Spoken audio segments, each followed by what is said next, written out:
Hi guys, and welcome back. We're going to be doing a little routine, mat work routine today. So join me on the mat. You will need a band, you will need a ball or a pillow, something that you can squeeze, and then usual props, maybe block or pillow for the head support if you need that support. So I'm going to start off in a seated position.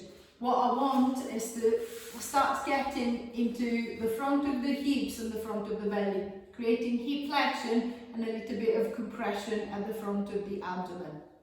So start getting the abdominals going as well. So I'm going to lean back, I'm going to put my hands just behind the hips, and then keeping the hands there, I'm going to focus on locking the thighs. So I'm going to push the back of the right leg down, the back of the right knee down into the ground. See if you can lock the thighs. So I'm trying to see if you can see a nice even tension through the quads muscles, or the front of the thigh muscle. Then I'm going to relax. I'm going to press down through the left, relax, press down through the right, relax, press down to the left. The main thing I want you to pay attention here is the Vastus Medialis, is the quad muscle that from the top of the thigh attaches to the inside of the knee. It goes on the inside of the knee. And then it's the little belly of the muscle that sits next to your rotula, next to your kneecap there. In most of the people with knee issues or sometimes a hip issue, that muscle is dead or is barely working. So every time that you press the leg down, see if you can be aware of that tension there. So can I feel it tensing? Can I feel it popping up slightly? And then some of you might feel that there is a bit of kind of like a little twitch. There is absolutely nothing there, or you might find that yes, I can feel that little muscle popping up, the same as if I was trying to tense my bicep. So see if you can really try to get that one going to rebalance the strength or the support around the knee joint.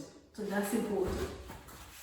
So I'm just going to try and see if I can get the full quads, the full thigh contraction. Once that I'm happy with that, I'm going to start adding a lift. So I'm going to press down through the thigh, and then I'm going to lift one leg. Just a little lift, it doesn't need to be too high. I'm going to hold it, 5, 4, 3, 2, 1. I'm going to release it down. Same thing to the left. I'm going to lock, lift, hold, 1, 2, 3, 4, 5, easing back, right, lock, lift this time. See if you can be aware of the knee staying locked and the foot relaxed. 5, 4, 3, 2, 1, release, lock that left, lift again, knee locked, foot relaxed. 5, 4, 3, 2, 1. Releasing back. We're going to try one more time on each side. So I'm going to lock, lift this time. Make sure that the knee is locked, the foot is relaxed, and the leg is not internally rotating. It's still in neutral. 5, 4, 3, 2, 1. Releasing down. Lock, lift, hold. 5, 4, 3, 2, 1, and releasing back. Relaxing the hips and releasing the thighs. I'm going to work in reverse. So I'm going to lower myself all the way down until resting on the back, and then from hip flexion I'm going to go into hip extension. So I'm going to go into bridge. So setting the feet in line with the hips, I'm going to push down through the soles of the feet, relax the arms down by the side, and then driving with the glutes and driving with the back of the bum, I'm going to drive the hips into full extension. See if you can be aware of the hip opening up fully, as most of the time the hip stays slightly flexed and it's the back that is lifting. So my back is now arched, but my hip is still closed. What I want is the opposite. I want my hip to open and my back to stay in neutral. So the center is still connected, the lower back is still soft. I can feel a strong activation through the glutes. I'm going to roll my way down gradually, making sure that I'm not trying to slow down using my neck and my jaw. I'm trying to control through the belly, lengthening through the spine. All the way back into neutral. I'm going to drive my way up into the bridge again. 2, fully open into the hip. The back is in neutral, I can still feel that gentle connection at the front, and then I'm going to roll down. Is it somebody who's grabbing hold of my hips or pulling them back? I'm going to tilt the pelvis as much as I can, so see if I can really get the lower back to touch the ground before the hips and before the bum get there. 2 more. I'm driving up into the bridge. And then rolling your way down. Notice if the tension at the back of the bum is the same. Is one side working better than the other? Do I feel one side more than the other? Is one side tightening on the hamstrings? So do I feel that if I'm going to cramp up or on the verge of cramping up, that's normally a sign that the glute is not working. Last time. So really try to focus the intention, the tension into the bum. 5, 4, 3, 2, 1, and release it back. As you finish with the last one, giving the legs a little walk, making sure that the back of the leg doesn't feel too stiff, too tight, and then reaching forward into the arms, tilting the chin to the chest, lifting the head, lifting the shoulders, strong through the center. I'm going to roll my way back up into sitting again. I'm going to reset for my leg lift. Now, I still got the same option as before, so I can still keep my hands behind if that felt comfortable. If I felt that was easy, I could do a lot more, then I might start to bring the hands a little bit further forward. So if I bring them by the hips, it makes it harder. If I bring them by the knees, it makes it harder. If I go past the knees, it makes it really hard as I'm leaning forward. So I need to pull and compress a lot more. So I might start maybe with my hands on the hips or maybe knees. I can always bring them back. But once the hands are set, as you lift and hold the leg, the hands shouldn't be going anywhere. They should stay there. So I'm going to, try with my hands by the knees. I'm going to lock the thigh, remember, lift and hold. 1, 2, 3, 4, 5, and then I'm going to ease down. Lock and lift, hold. 1, 2, 3, 4, 5, and release. That felt a bit too hard. I'm going to bring the hands maybe to the hips. That felt a bit too easy. I'm going to bring them to the shin. Lock and lift. 1, 2, 3, 4, 5. Release, lock and lift. 1, 2, 3, 4, 5. Release. Again, too hard, I'm going to come back. Too easy, I'm going to go a little bit further forward. So I'm going to lock, lift. 1, 2, 3, 4, 5. Ease back, lock and lift. 1, 2, 3, 4, 5, and release. Last time. So adjusting the hands again if I need to, if I want to. Lock, lift. 1, 2, 3, 4, 5. Release. Lock, lift. 1, 2, 3, 4, 5. And releasing down. Relaxing the hips and releasing the legs. So there's a little bit more connection, front of the hip, front of the belly. I'm going to reverse the effort again. I want to open up, but this time I want to try and open up a little bit more. I'm trying to lengthen a little bit further. So I'm going to roll my way all the way down onto the mat. And then I'm just going to grab hold of the ball or the pillow, whichever one I found. I'm going to lift the bum and then I'm going to set the hips on top of the ball.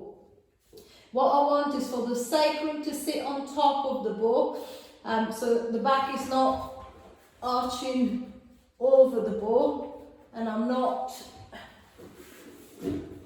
dropping down and off the ball. I'm staying on top of the ball. Yeah.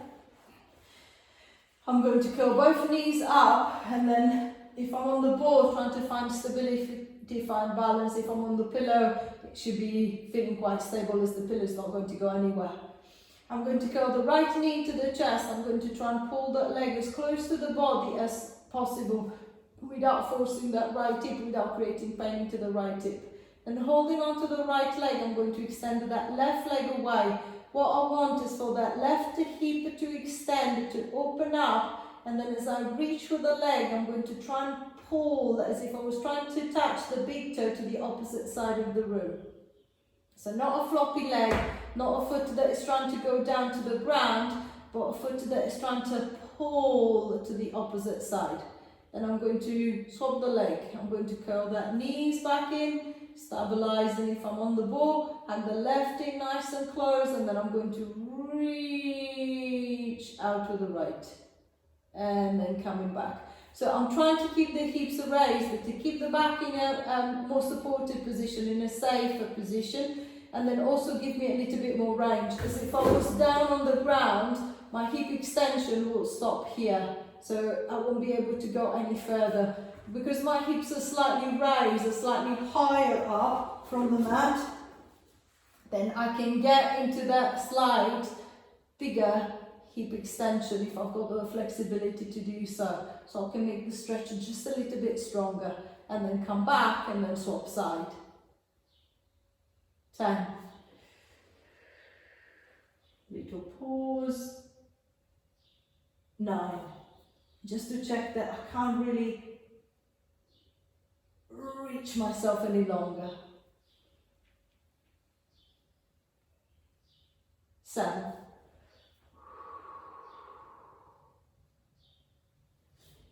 6.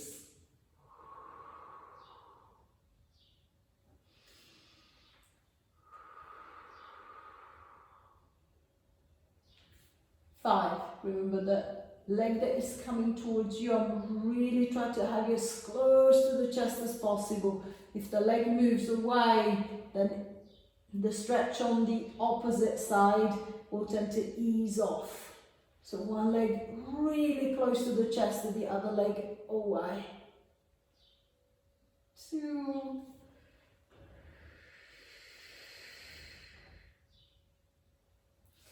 Last time, I'm going to pull one into the chest and reach the other one away. Now see if you can hold the one into the chest in place without using the arms. For 10, 9, 8, 7, 6, 5, 4, 3, 2, 1. Swap side. Have the other leg nice and close. Reach long into the opposite side. Now can you hold that leg there without holding with the arms? 1, 2, 3, 4, 5, 6, 7, 8, 9, 10. And release it back. Rolling on to one side, pushing the pillow, pushing the ball out of the way, encouraging the hips to open, the front of the belly to relax. So I've got the opening, the longer opening on one side, but still the closing on the other side. I'm going to try and see if I can focus on a stronger closing again. So reaching forward into the arms, tilting the chin to the chest, lifting the head, lifting the shoulders, strong through the center, all the way back up to the top. I'm going to find my seated position, and this time I'm going to try and see if I can work a little bit more at both ends. So I'm going to add a little balance. I'm going to bend the knees and then walking the feet up and towards me, making sure that there is nothing behind me, so I don't want to lose the balance and bang my head on the sofa or on the wall. So I'm going to give myself plenty of space at the back. I'm going to tuck the hands either behind the knees or around the knees, and then think of that full flexion that you've been practicing earlier and just now when you were trying to pull the leg into the chest. So can I try and bring the knees nice, the knees nice and close to the chest? I'm going to try and roll up onto the seat bone, so I'm going to try and sit up nice and tall, and then pushing back slightly, I'm going to come up onto the big toes. And then when I'm ready to do so, I'm going to try and see if I can get the big toes to lift away from the ground. And then just holding my balance here. So what I want is for the hip to stay closed. So I want my thigh to stay nice and close to the belly, my belly to be lifting up the thighs. So really make those abdominals work to hold you up, to lift you up. I'm happy here, feel comfortable here. I don't need to change anything. I'm going to stay here. if I can, I'm going to let go with the arms. 10, 9, 8, 7, 6, 5, 4, 3, 2, 1, and releasing down. Encouraging the hips to have a little rest and the belly to have a little rest. I'm going to try again. If that felt quite easy, then I'm going to try and see if I can make it a little bit more challenging. Remember, if there is too much pressure on the tailbone, you can fold the mat in so you can see one seat bone on the thicker bit, the other side same, the other seat bone on the thicker bit, and then let the tailbone drop into the little alleyway in the middle. So hopefully you won't feel so uncomfortable. So I'm going to try again. So I'm going to tuck the hands around the legs, behind the legs. I'm going to try and straighten myself up, lean back, and then just to see if I can get the feet off the ground. Then holding the legs in this position. Again, if I feel that this is good, then I'm going to let go with the arms. And then if I feel that this is still too easy, I'm going to just go for a little opening and a close. 1, 2, 3, 4, 5, 6, 7, 8, 9, 10, and releasing down, relaxing the hips, releasing the belly. We're going to try one more time. So I'm going to hold it nice and still with or without the hands helping me. I'm going to go for the little squeeze in and out. If I feel that that's good enough, or that I'm strong enough to do so, I might start adding a little leg reach if I feel that that's still quite easy and I want to do more. So I'm going to reset the arms, lifting through, leaning back, connecting through the middle, connecting through the center, finding my point of balance. I'm happy here, I'm going to stay here. Might let go with the arms, I might go for that little squeeze and open, I might add a little leg reach and pull back. 2, 3, 4, 5, 6, 7, 8, 9, 10, and releasing down, lowering yourself all the way down, allowing the front of the hips to open, the front of the belly to relax, so I can really feel the work through the hip flexors and into the belly. I'm going to reverse again the effort. I'm going to try and open up the hip and get a little bit more work down through the glutes, so through the back of the hips, so through the back of the bum. So I'm going to reach forward into the arms, so tilting the chin to the chest, lifting the head, lifting the shoulders, and then strong through the center. I'm going to roll my way up. Taking the legs off to the side, I'm going to come up and around until I'm up on all fours. You can work from your forearms. You can work up on your hands, up onto an open fist, or if you find that I can't stay on my knees, this is just too painful, I'm just going to lie down and then work from a prone position. So I'll be working my hip extension from this position. So I'm going to set myself in the position I'd rather be in, locking through the shoulders, trying to think of the shoulder blades against the back of the rib cage.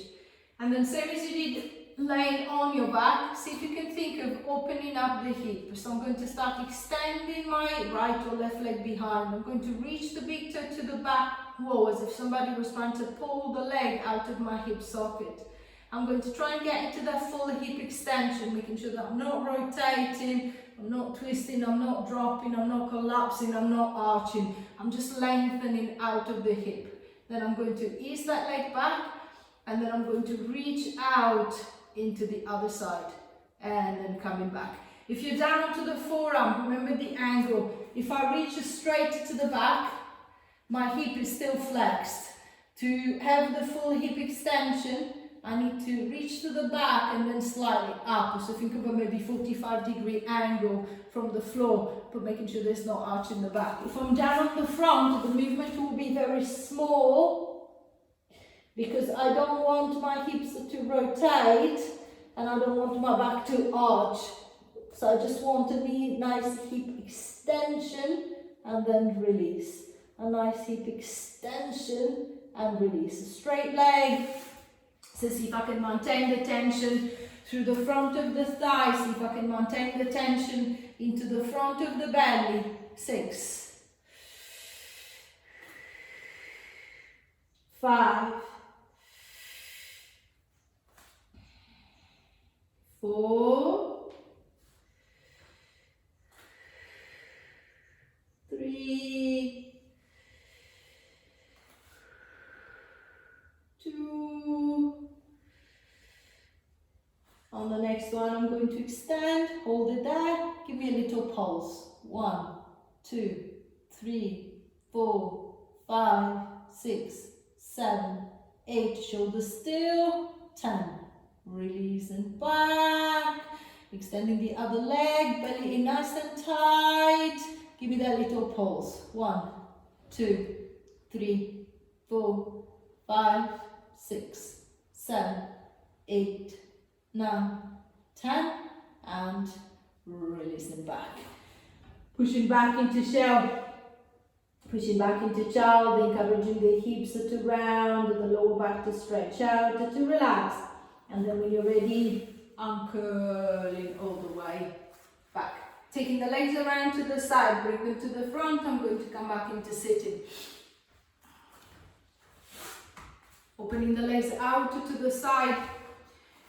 They don't need to be massively wide, but see if you can aim for your knees to be at least as wide as your shoulders, so the stretch is going through the inner thigh. If my legs are too close together, it will only go into the hamstrings as the legs will be in front of me. I'm going to try and find the seat bones and then see if I can sit myself right onto the seat bones. Now, if I lack hip flexion, if the back is stiff, if the hip is restricted, you will find that's really uncomfortable. So I can't sit here as I find myself in this position. If that's the case, I'm going to sit on top of the block or something that I can raise my hips up slightly so that I can bring myself up onto the seat bones. Once that I'm there, I just need to lean forward ever so slightly until I can feel a little traction, a little tension through the inside of the leg. And then I'm just going to hold that stretch steady there. See if you can be aware of the toes, the big toes, pointing straight up at the ceiling. So see if I can try and maintain them up as I try to bring the hips forward, not just the shoulders, but the hips forward, as if I was trying to drop my pubic bone down on the mat. 10, 9, 8, 7, 6, 5, 4, 3, 2, 1, and easing back. Giving the legs a little shake, giving the legs a little roll. When you're ready, bring the legs back to the middle. Block out of the way if I'm using the block. And then I'm just going to go for a quick stretch through the hamstrings. So setting the band around the right foot, I'm going to take the leg with me and then lay down on the back. The left leg, I'm going to try and anchor it down, so making sure that the hips don't start lifting, the leg doesn't start curling away. I'm going to straighten up the right leg and then I'm just going to ease that leg forward until I can feel the stretch down the back of the leg. See if you can think of the knee staying open, making sure that the knee doesn't start bending, the leg doesn't start twisting to avoid the stretch. 9, 8, 7, 6, 5, 4, 3, 2, 1. Easing the tension, swapping the legs. I'm going to place the band around the left foot, extend the right leg, see if I can anchor it down. So the hips are not moving. I'm going to lock that left knee, and then same as I did on the right side, I'm going to try and see if I can find a little tension at the back of the leg. Doesn't need to be massive. 10, 9, 8, 7, 6, 5, 4, 3, 2, 1, and releasing back. Pushing the band to one side, reaching forward into the arms, tilting the chin to the chest, strong center, rolling all the way back up to the top. As you reach the top, taking the legs around to the side, coming up and around until you're up onto your hands and knees. I'm going to keep my right knee to the ground, stepping the left foot forward, doubling the mat under the right knee if you need to. I'm going to set the hands down by the left shin, and then as if I was trying to lunge forward, just make sure that the knee doesn't go too far forward, so I'm not putting pressure through the ankle joint or through the knee joint. I'm going to push forward as if I was trying to drop the front of my thigh down into the ground. So a little opening into the front of the right hip, maybe a little stretch into the back of that left leg. 2, 5, 4, 3, 2, 1. Ease in back, swap inside. Left knee to the ground, right leg is forward. I'm going to drive through the hips, pushing my hips down, see if I can get the thigh as close to the floor as I can. 5, 4, 3, 2, 1, and release and back. Relaxing the legs, releasing the hips. I hope you've enjoyed the little workout. Same as usual. Any question, any comment, please pop it into the comment box, and I'll try to get back to you as quickly as possible. A like is always good, and a word of mouth to spread the love, it's always appreciated. Thank you very much. Bye for now.